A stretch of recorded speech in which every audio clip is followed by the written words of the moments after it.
Cleaning.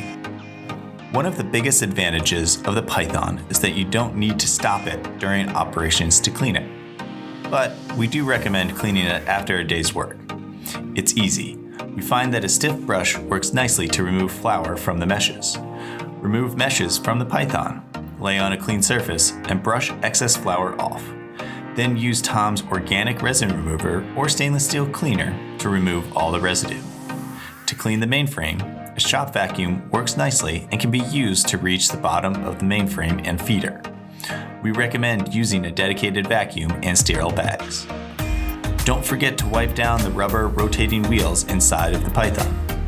Some growers choose to use painter's tape on the wheel before trimming to make cleanup easier. Simply peel off the tape at the end of your trim and your wheel will just need a wipe down. Clean the entire Python and feed. If you'd like to purchase Tom's Organic Resin Remover, give us a call or order from our website. If Tom's name is on it, you know it has the highest quality.